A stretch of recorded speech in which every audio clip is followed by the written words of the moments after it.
here to define you types of poetry. मैंने अपनी पिछले वीडियो में आप लोगों को टाइप्स ऑफ पोइट्री में दो पार्ट में उन्हें डिवाइड करके उसको टिपिकली सारे स्ट्रक्चर और थीम वाइज सब कुछ आपको समझाया था कि there are 10 types of poetry in structure based poetry division and 10 types of poetry in theme wise division, right. तो 10 और 10 20 तरह की पोइट्रीज होती हैं। 10 हम थीम के बेस पे, उसके सब्जेक्ट के बेस पे डिफाइन करते हैं या डिवाइड करते हैं, और 10 हम उसके स्ट्रक्चर के बेस पे उसे डिवाइड करते हैं। तो टाइप्स ऑफ पोइट्री, जैसे कि आपके जीआईसी अभी मेंस का पेपर आ रहा है, आपका एलटी ग्रेड का पेपर आ रहा है, इन सब के अंदर ये सारी की सारी चीजें यहाँ पे होती हैं। तो हमें ये सारी चीजें किस तरीके से देखनी होगी, ये सारी चीजें हमें किस तरीके से समझनी होगी, ये हम देखेंगे। मैंने आपको अपनी लास्ट वीडियो में सोनेट ऑलरेडी मैं डिफाइन कर चुकी हूँ। आज हम लोग अपने बाकी के 10 टाइप्स ऑफ पोइट्री में यहाँ पे लिख रही हूँ, और उसमें से जितना पॉसिबल होगा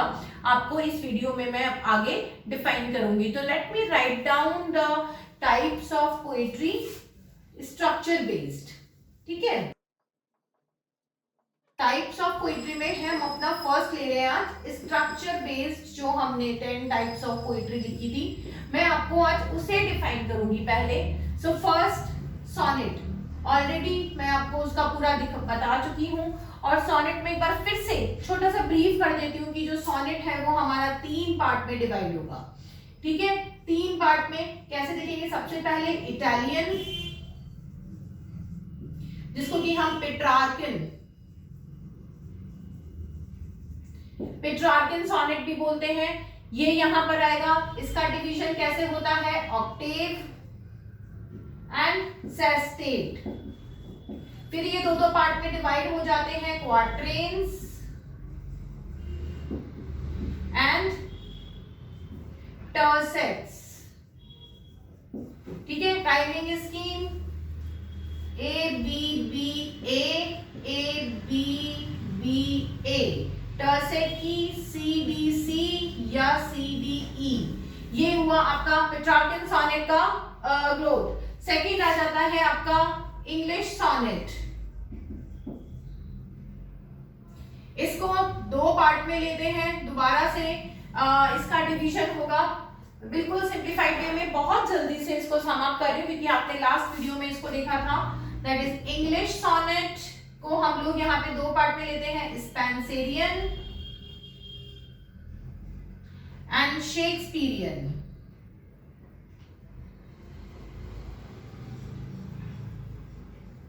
ये 2 पार्ट में जाएगा, स्पेंसेरियन एंड शेक्सपियरियन। दोनों का स्ट्रक्चर सेम है, यहाँ पे इन दोनों के स्ट्रक्चर में कोई फर्क नहीं आएगा। दोनों का ही स्ट्रक्चर क्या होगा? 3 क्वार्ट्रेन्स एंड 1 कपलेट, ठीक है। राइमिंग स्कीम क्या रहेगी? स्पेंसेरियन स्टैंजा की जो राइमिंग स्कीम रहेगी that is A B B C B C C D E E. ये हुआ स्पेंसेरियन की, और इसकी A B C D E F G G, that is Shakespearean. इतना ही डिफरेंस है यहाँ पे। सिर्फ यहाँ पे पेट्रार्कन सोनेट से शेक्सपियरियन सोनेट या इंग्लिश सोनेट में क्या डिफरेंस आता है? Problem part is being defined here, solution part is defined here. यहाँ पे problem part is defined in the 3 quatrains and solution is given in 1 couplet. यहाँ पे जो 6 लाइनों में हो रहा है वो 2 लाइन में काम हो रहा है। ऑक्टेव जो है, जो 2 क्वार्टरेन्स है, वो यहाँ पे 3 क्वार्टरेन्स हो जाते हैं। ये डिफरेंस है। देन इसके बाद आता है आपका third part, third type of sonnet. Third type of sonnet है कर्टेल्ड सोनेट। ये यहाँ पे किसने निकाला है? Curtailed sonnet is given by G.M. Hopkins. Modern period में 10.5 लाइन्स। इन्होंने इसको छोटा कर दिया था, इसलिए इसको बोलते हैं कर्टेल सोनेट, ठीक है। Rhyming scheme of curtal sonnet वो आपको इसमें देखनी है। प्रॉब्लम पार्ट कहाँ है, सॉल्यूशन पार्ट कहाँ है, वोल्टा, कैजुअरा, सारी चीजें देखिए। इसकी टर्म्स मत भूलिएगा। चेंज इन थॉट, जो यहाँ पे दो चीजें आती हैं हर सोनेट के अंदर, दो चीजें आपको देखनी होगी। क्या? First is caesura, that is a punctuation mark,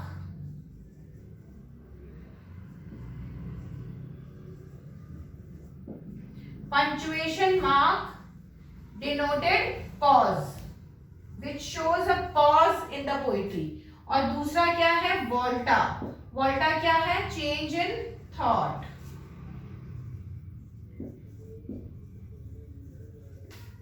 ये सभी में आएगा, ये इसमें यहां पर आता है कैजुअरा एंड वोल्टा। यहाँ पे एक पॉज या एक पंक्चुएशन मार्क दिखाया जाएगा जो कि चेंज को शो करेगा, और वो चेंज कहलाता है वोल्टा। इसमें भी वो चेंज कहां पर आएगा, वो बस आपका है, क्योंकि curtal sonnet is a modern sonnet. So let me define you curtal sonnet. जो मैंने पुरानी वीडियो आपको बनाई है सोनेट की, उसमें मैंने डिफाइन नहीं करा है कर्टल सोनेट, तो लेट मी डिफाइन हियर।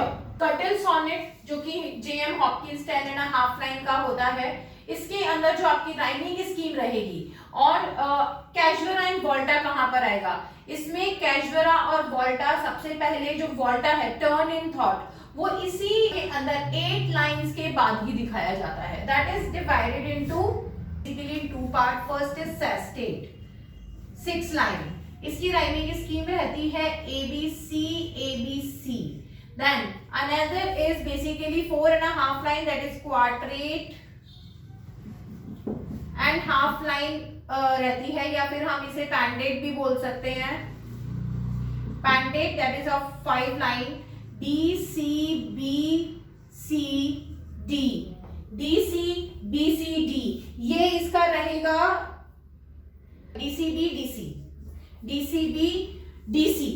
हाँ, this is the pentate for that, because this is a half line, so it will start with D and it will end with that D, और ये C line है that is half line, ये last में आ जाती है, तो इसका जो मीटर रहता है वो सेकंड लाइन से ही मैच करेगा। ठीक है, तो 1 इज सेस्टेट, और we can say that there are 3 tercet where rhyming scheme is ABC ABC DCB. This is the rhyming scheme of 3 tercet, and then 2 lines after that, or 2.5 line or 3 line. Their rhyming scheme is DC. This is the rhyming scheme of 1.5 line. 1.5 line. That is 10.5 line or 11 lines, we can say. So this is the rhyming scheme of 11.5 line J.M. Hopkins. अब the another thing is कि यहाँ पे turn in the thought, caesura and volta कहाँ आता है? यहाँ पे कैजुअरा and वोल्टा आता है after sestate. That is why I have given this division to you. After sestate, here comes caesura, which is denoted by again punctuation mark,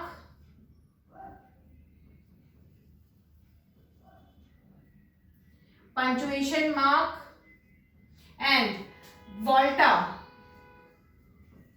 Volta is always in a curtal sonnet. Volta is denoted by the words like and, but, yet, and but, etc. ये words वहां पे volta को denote करते हैं in Hopkins curtal sonnet. This is your sonnet structure. So I'm revising is Italian sonnet, octave and sestate, 2 quatrains, 2 tercet. Very simple to understand. Rhyming schemes, caesura and volta will be there. This shows problem part, this shows solution part. English sonnet again a very simple structure. 2 quatrains की जगह यहाँ 3 quatrains हो जाएंगे, tercet की जगह एक couplet हो जाएगा. जो कैजुअरा एंड वोल्टा है वो यहाँ पर आ जाएगा, 3 क्वार्टर्स के बाद आ जाएगा. 2 तरीके से लिखे गए हैं, स्पेंसरियन एंड शेक्सपियरियन. क्या चेंज है? केवल राइमिंग स्कीम का चेंज है, स्ट्रक्चर इज सेम. बट ये स्ट्रक्चर इंग्लिश सोनेट के अंदर दिया किसने? Again a very important question.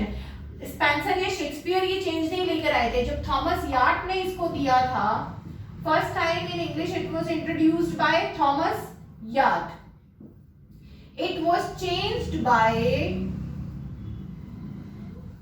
Henry Howard. It was changed by Henry Howard for the first time. He changed the structure of Italian sonnet and gave it a structure of English sonnet, that is 3 quatrains and 1 couplet. ठीक है, ये structure Henry Howard ने दिया था. It was adopted by Spencer for the first time, because Sydney ने इसे adopt नहीं किया था, इसको स्पेंसर ने अडॉप्ट किया था. और because Spencer was the first court poet of England in the court of queen Elizabeth I, इसीलिए इसको इंग्लिश सॉनेट का नाम दिया गया. After that it was adopted by Shakespeare. Shakespeare ने उसे अडॉप्ट करके अपनी खुद की राइमिंग स्कीम दी. इसकी राइमिंग स्कीम ये थी. ठीक है, इसमें कैशबरा वॉल्टा कहाँ पे लिया? क्वार्टरेंस के बाद. Then in modern time 20th century, J.M. Hopkins made a change that is known as curtailed sonnet. Curtailed sonnet क्योंकि उसको जो टेल है ये बोला जाता है, उसकी टेल को काट दिया गया, इसलिए curtailed sonnet. ठीक है, that is being shortened. 14 line से इसको 10.5 लाइन या 11 लाइन के अंदर चेंज कर दिया गया. अब इसका स्ट्रक्चर क्या हो गया?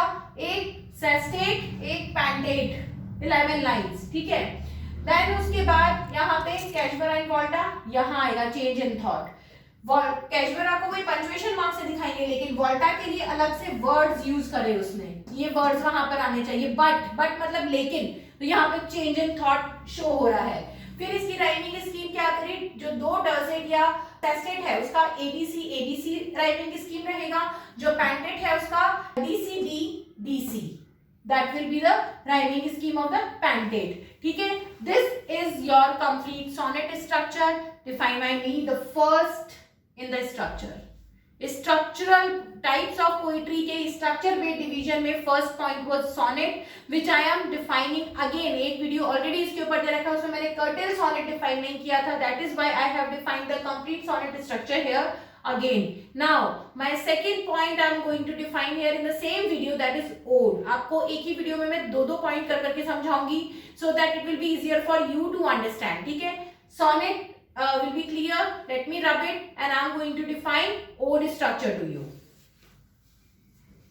Now your second is ode. हम लोग यहाँ पे कितने टाइप के ओड्स को जानते हैं, ओड क्या होते हैं? Let me start with it कि ओड क्या होता है. Ode simply means an address.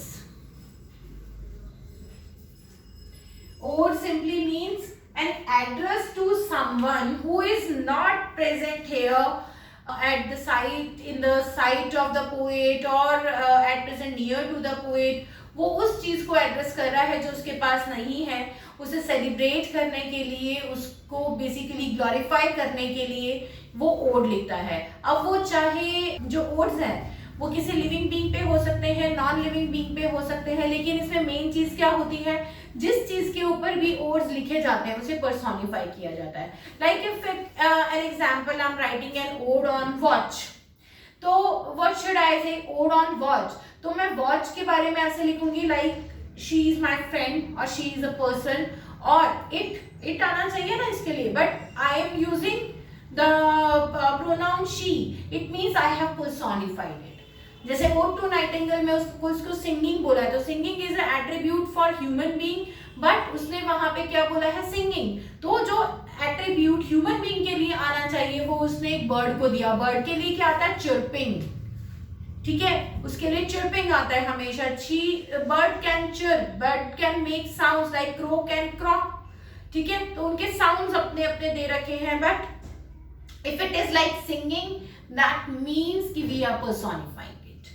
ठीक है, ये फर्क होता है. तो हमें जब भी किसी ओड में किसी भी चीज की हम बात करते हैं, किसी भी सब्जेक्ट को लेके हम बात करते हैं, तो उन सब्जेक्ट्स को हमें सेलिब्रेट करना होता है. उन सब्जेक्ट के लिए हमें हर तरीके के मोड को दिखाना पड़ता है. तो यहाँ पे that is an address to the particular person, और उन्हें पर्सोनिफाई करके ही ये चीजें बताई जाती है. किसने सबसे पहले ओड निकाला? कहाँ से निकाला? Ode is also an entity which comes from Italy. ठीक है, और वी कैन से रोम. ये यहीं से आई है.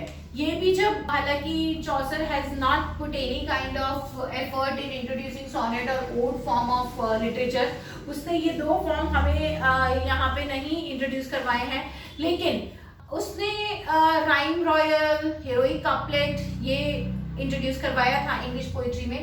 बट ओड इंग्लिश पोइट्री में किसने इंट्रोड्यूस करवाए? सबसे पहले ओड इंग्लिश पोइट्री में किसने लिखे थे?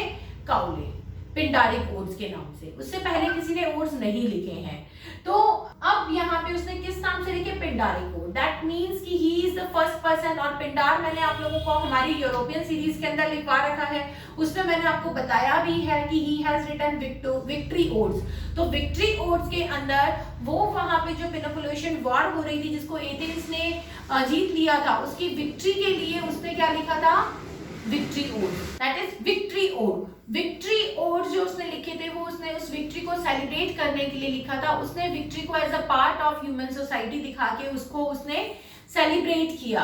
नाउ ओड्स जो ग्रीक या रोमन ओरिजिन से आते हैं, क्योंकि Pindar is a Greek writer, वहां से ये ओड्स आते हैं। दैट इज लॉन्गर एंटिटी, क्योंकि एक ओड के 3 डिविजन्स होते हैं।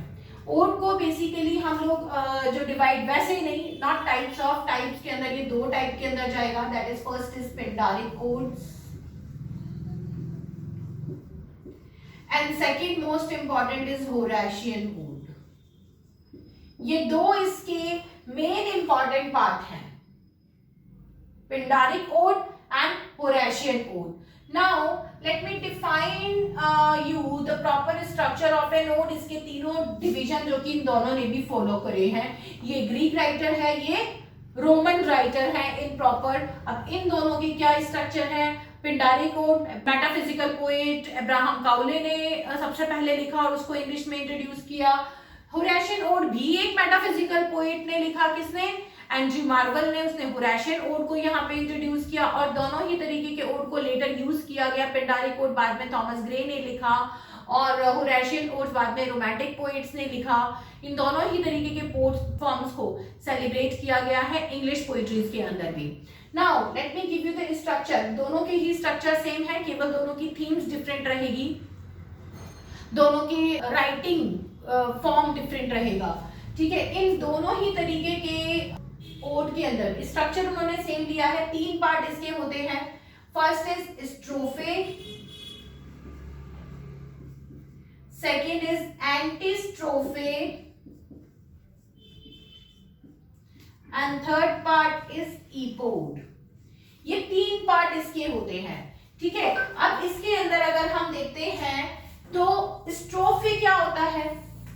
इसके अंदर strophe is introduction, introduction of emotion, antistrophe elaboration of emotion and epode is conclusion। ये 3 पार्ट है इसके, introduction of emotion, elaboration of emotion and conclusion. But Pindar ने जब इसको लिखा था that is for celebration, for dance, for enjoyment लिखा था। तो इसको किस तरीके से यहाँ पे एक स्टेज परफॉर्मेंस के लिए हम यूज करेंगे? ऑन अ स्टेज जब एक ओड को सेलिब्रेट किया जाता है तो स्टेज इज लाइक दिस। यहाँ पे 2 एंट्री गेट हैं, ठीक है, दोनों तरफ से एक्टर्स या डांसर एंटर करेंगे and in the strophe part the actors will go from clockwise, right to left. They will move right to left in strophe and they will make a circle and start dancing in a circular way. They will make a circle and will dance there.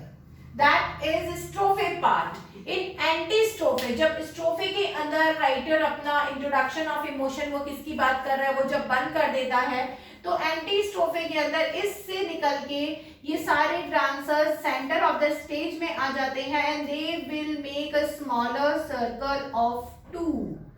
They come in front of each other and start dancing like a couple, that is antistrophe।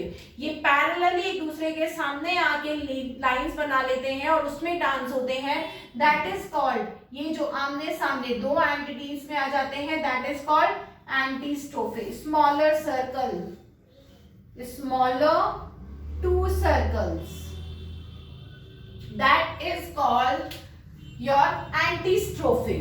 इसके अंदर जब वो emotions को लेके आता है तो like two people are standing in front of each other, वो लोग डांस करते हैं। देखो सिंपल सी बात है, गरबा ध्यान कर लो, गुजराती गरबा किस तरीके से होता है, when it start in a singular circle, वो एक सर्कल में आते हैं और डांस करते करते they start from one point, dance करते करते they used to make a circle.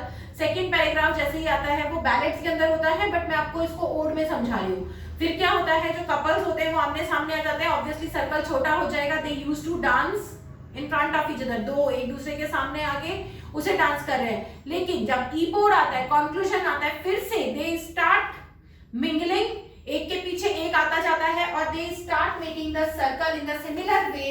ईपोड, epode means exit, तो वो फिर से ईपोड के अंदर एग्जिट लेते हैं और आउटर सर्कल बना लेते हैं अगेन।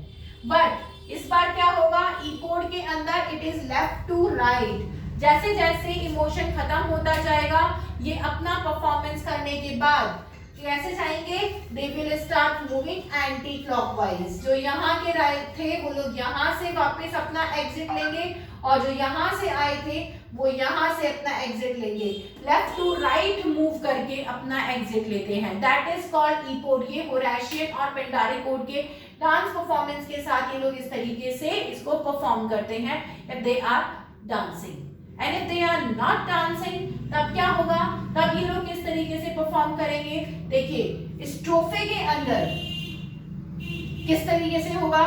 स्ट्रोफे के अंदर इंट्रोडक्शन ऑफ इमोशन जो होता है उसकी जो लेंथ होती है, that can B from 4 lines, इसकी लेंथ 4 लाइन्स टू 30 लाइन्स।